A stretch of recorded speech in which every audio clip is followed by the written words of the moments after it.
What happens when a talk show host who thinks she's the smartest person in every room picks a fight with a Southern comedian who has spent decades learning how to handle hecklers with a smile? What you're about to witness is one of the most satisfying reversals ever captured on daytime television. The moment when Joy Behar decided to mock Leanne Morgan's small-town roots and discovered that Southern charm can be deadlier than any New York attitude. The studio didn't just go silent. It erupted with laughter at all the wrong moments. And for the first time in View history, it wasn't the guest who walked off the stage. Before we dive into this incredible story, make sure to subscribe and drop your thoughts in the comments because, trust me, you're going to want to talk about this one. The morning had started with the usual energy at the View studios, though there was a different kind of anticipation in the air. Leanne Morgan was coming on the show, and while she wasn't a traditional Hollywood celebrity, her recent Netflix special had broken records and her tours were selling out arenas across the country. At 58 years old, Leanne had become one of the most successful comedians in America, a woman who had spent decades perfecting her craft in small clubs and church basements before finally getting her big break. Leanne arrived at the studio with the same warmth that had made her famous. She hugged the security guards, complimented the makeup artists on their work, and spent 20 minutes chatting with a young production assistant about her grandmother's biscuit recipe. This was who Leanne Morgan was, a woman who had never forgotten where she came from and who treated everyone she met like a neighbor stopping by for sweet tea. The studio lights were warm as Leanne took her seat at the famous table. Leanne greeted each host with genuine enthusiasm, her Tennessee accent filling the studio with warmth. "Oh my goodness, I am just so excited to be here," Leanne said, her smile lighting up the space. "I've been watching this show since my kids were in diapers, and now here I am sitting at this table. My mama is not going to believe this." The audience responded warmly to her genuine excitement. There was something refreshing about a guest who wasn't trying to be cool or sophisticated, who was simply happy to be there. Whoopi Goldberg opened the segment with genuine warmth. Our next guest has taken the comedy world by storm. Her Netflix special broke records, her tours sell out in minutes, and she's been called the funniest woman in America. Please welcome Leanne Morgan. The applause was enthusiastic, and Leanne waved to the audience with the kind of genuine appreciation that couldn't be faked. "Y'all are too sweet. Thank you so much. I feel like I'm at a family reunion, except nobody's asked me why I'm still single yet." She paused. "Oh, wait, I'm married. I always forget that part. 33 years, and honestly, some days I still forget his name. I just call him Hey and hope for the best." The audience laughed warmly. This was classic Leanne Morgan, self-deprecating and relatable. Sarah Haynes asked about her journey to success, and Leanne told her story, with the kind of practiced ease that came from years of turning her life into comedy. She talked about raising 3 kids, about performing at small venues for decades, about finally getting her Netflix special at an age when most comedians had either made it or given up. "I always tell people, I'm proof that it's never too late," Leanne said.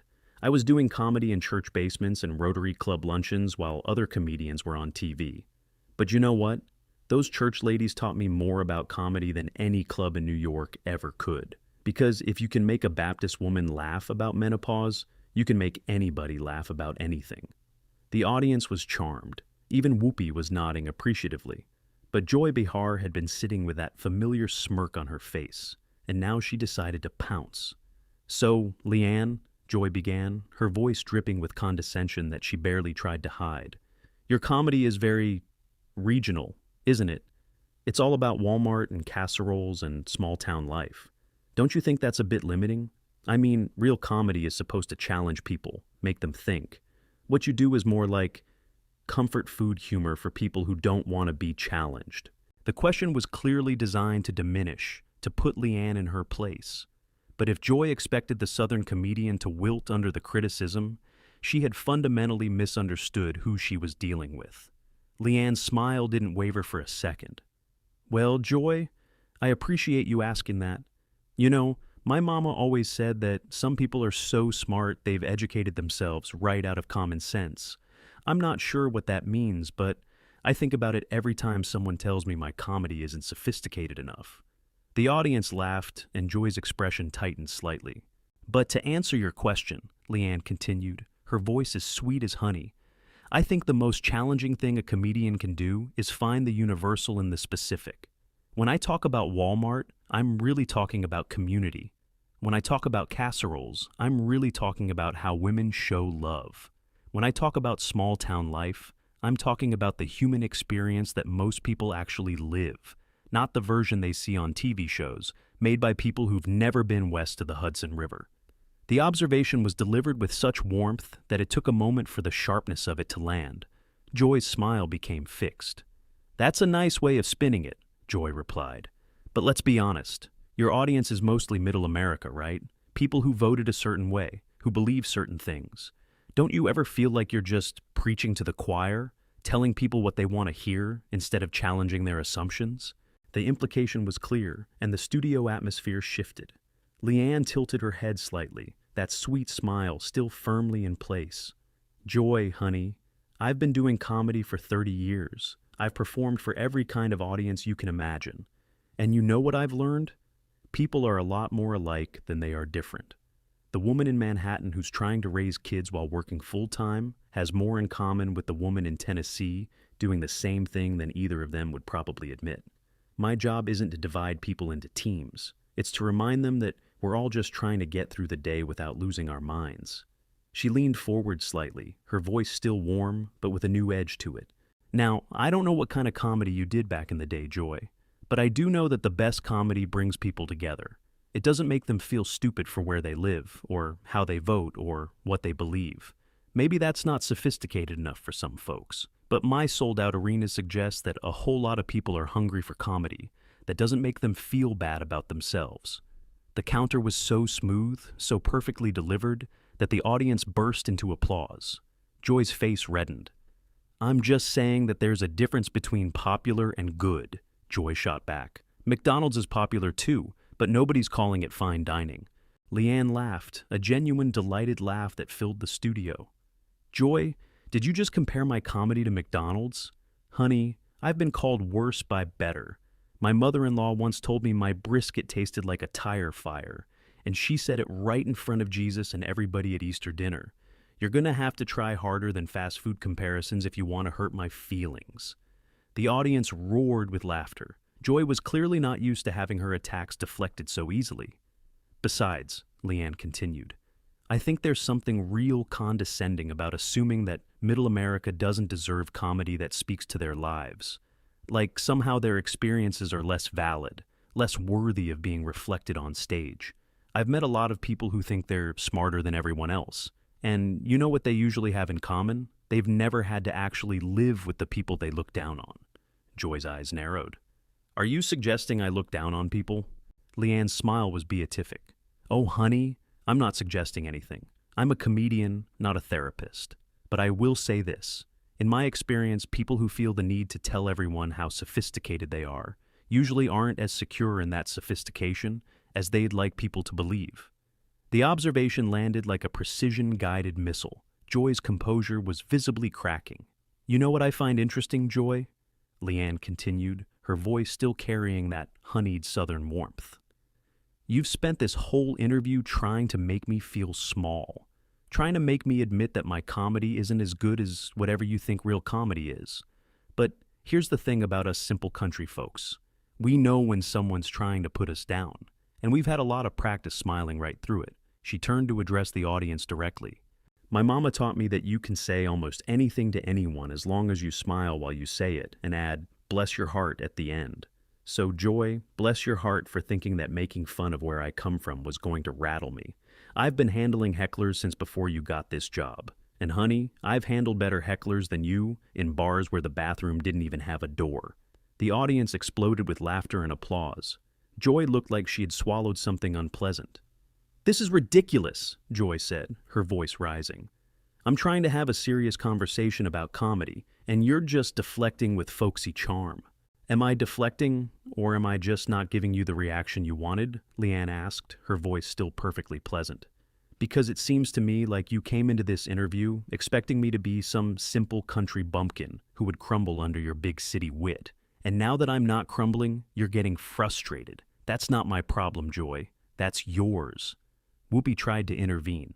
"Maybe we should talk about Leanne's tour dates and—" But Joy wasn't ready to let it go. I just think it's worth pointing out that there's a difference between being popular and being important. Some comedy actually changes the world. What does your comedy change?" Leanne nodded thoughtfully as if she was really considering the question. "You know, that's a fair question, Joy. What does my comedy change? Well, let me think about that for a second." She paused, and when she spoke again, her voice had shifted to something more serious beneath the warmth. "I got an email last week from a woman in Ohio. She told me that she'd been going through chemotherapy, and the only thing that got her through those treatments was watching my specials. She said I made her laugh on days when she didn't think she could laugh anymore. That's what my comedy changed for her." The studio had gone quiet. Leanne continued. "I got a letter from a man in Texas whose wife had just died. He said they used to watch my comedy together, and now he watches it alone because it makes him feel like she's still there laughing with him. That's what my comedy changed for him." Her voice was steady, but there was real emotion beneath it. "I met a young woman at a show in Nashville who told me she was thinking about hurting herself, but she came to my show instead because she thought maybe laughing would help. And it did. She got help after that. She's doing okay now. That's what my comedy changed for her." She looked directly at Joy. "You want to know what's important, Joy? Those people are important. Their pain is important. Their need to laugh is important. And if my simple, unsophisticated McDonald's comedy can give them 1 hour where they forget about their problems and just laugh, then I'd say that's pretty damn important. Wouldn't you?" The audience burst into applause that was somehow different from before. This wasn't just entertainment anymore. This was something real. Joy opened her mouth to respond, but Leanne wasn't finished. "You know what I've noticed about people who think they're better than everyone else? They usually haven't done the work of actually connecting with people. They sit in their towers and make judgments about what matters and what doesn't. But they've never held the hand of a woman crying in a meet and greet line because your comedy helped her through her divorce. They've never hugged a veteran who said, your jokes about marriage reminded him why he was fighting to save his." Her voice was still warm, but it carried a weight now that filled the entire studio. "I'm not trying to change the world with my comedy, Joy. I'm trying to help people get through their day. And if you think that's not important, then I feel sorry for you. Because at the end of your life, it's not going to matter how sophisticated people thought you were. It's going to matter how you made them feel." Joy's face had gone through several shades of red during this speech. When she spoke, her voice was tight with barely controlled anger. "I don't need a lecture on what matters from someone who makes jokes about menopause and minivans." Leanne laughed, genuinely delighted. "Oh, Joy, you still don't get it, do you? The menopause jokes aren't about menopause. They're about women finally reaching an age where they stop caring what people like you think of them. The minivan jokes aren't about minivans. They're about the beautiful chaos of raising a family. Everything I do has meaning underneath it. You just have to be willing to see it." She shook her head with what looked like genuine sympathy. "But you can't see it, can you?